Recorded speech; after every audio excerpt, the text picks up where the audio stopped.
Okay, I'm gonna say this right now, and it's only a theory that's out there, and it's only the possibilities, but if Eileen's ability somehow resets Fairy Tail, and this is the way Hiro Mashima is gonna reverse a lot of the tragic events that happened in this war, like Gajil's death, or Gajil being dragged to the underworld, and a couple other things like Shelia losing her powers and shit like that, next week I'm gonna rage. Don't undo some of the really good shit that happened in this arc, and I'm scared that that's what's gonna happen. I mean, there's other theories that it's just that she's gonna transport them to another dimension without Acnologia, but a lot of the things regarding her identity and her magic and shit like that, because she was kind of hinting that this magic is from the future. This magic wasn't around 400 years ago. It's a new generation, a new era magic, whatever the case may be. So that leads you to believe, okay, could Eileen possibly be somebody from the distant future? Who knows? Maybe this is Erza's granddaughter or her daughter or something from the future, and she so happened to come back to the past to try and change events, which kind of makes somewhat sense because Eileen does constantly say she wants to end this quick, and she kind of talks about Zeref in a way that you wouldn't talk about your majesty, like, you know, oh, he's playing these games, I'm gonna have to pick up the slack for him, he thinks this is a joke or whatever the case may be. So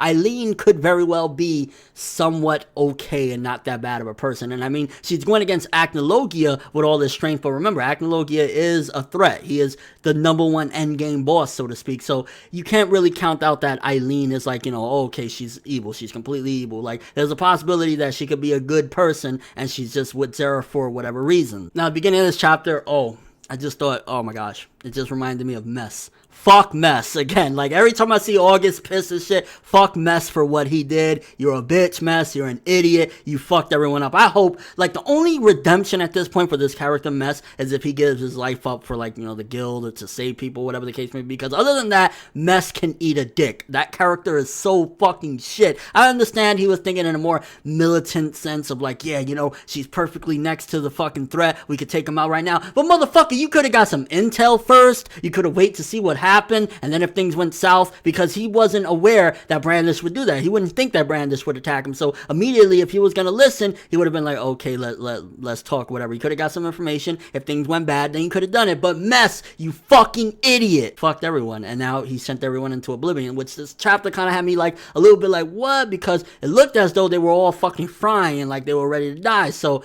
Eileen's power at the end could once again very well be a reversal of even those events. Then we had another thing as well in this chapter with Kana basically blasting Mavis to an oblivion and taking her out of that ice thing or whatever, but she can't move her body. We got progression with that, and I'm kind of curious as to what's going to happen. Again, if there's some big time reversal or whatever the case may be, then none of that would have made sense and it would have been pointless. But I'm hoping more so that it's not time reversal. I'm hoping that it's just she's sending them to another dimension or another battlefield away from Acnologia so that they can finish this war up. And I mean, real quick, just to dive into Eileen's powers, don't get me wrong, Acnologia is no slouch. Like, motherfucker took that meteor like a boss, but she's summoning meteors like it's nothing. She's fucking using magic that affects the entire area they're standing on and shit like that. Eileen is a strong ass bitch. I'm just saying, like, Eileen is very impressive, and if she goes down by just, let's just say her and Erza fight and Erza manages to beat her, that is gonna be bullshit, because Eileen is going toe to toe with Acnologia, not scared, not frightened, and Acnologia is even impressed, and he's the endgame boss. So I don't want to see no bullshit of Eileen getting fucked up by one of these ragtag ass fairy tale motherfuckers. Like, Eileen is a boss. And is it just me, or did it look like when that blast of light whatever came through that Demaria was using her power? So I'm kind of curious if that'll affect whatever magic it was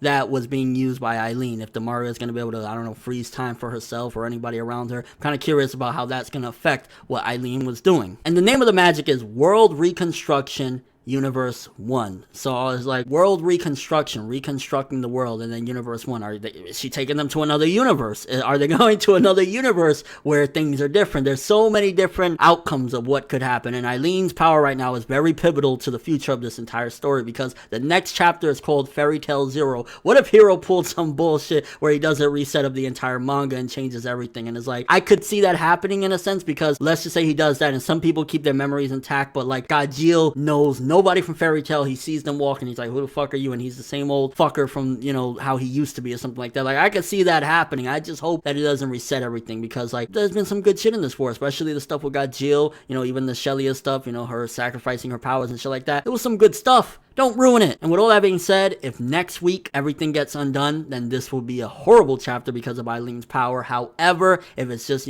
taking them to another place, another universe or something like that, it'll be pretty damn awesome. Like, this chapter was pretty damn awesome because we had quite a bit of events go down. I mean, Eileen versus Acnologia, I would have liked a little bit more, but still, that was very impressive. She's holding her own against the #1 threat. Even Zeref was surprised. You know you're a fucking beast when you can surprise Zeref. So, yeah, I want to say 8.5 to about an 8.5 to a 9. Like, it was a fucking very good to great chapter. It's just kind of scary what could happen next. Let me know what you guys think. Main question, what is Eileen's power? What is it going to do? Is it going to reverse things? Is it going to send them to another dimension, another universe? Overall thoughts on that. And how do you feel about Eileen's powers after this chapter? How she was holding her own against the beast, Acnologia. Your overall thoughts of the chapter, but thanks for watching. Hope you enjoyed it. If you liked anything I had to say or enjoyed the video, drop me a like. I'd greatly appreciate it. And if you want more from me, make sure to subscribe. Follow me on Twitter, Instagram, and stalk my Facebook to get more when the video ends. I'm ForneverWorld, and as always, people, have an awesome day.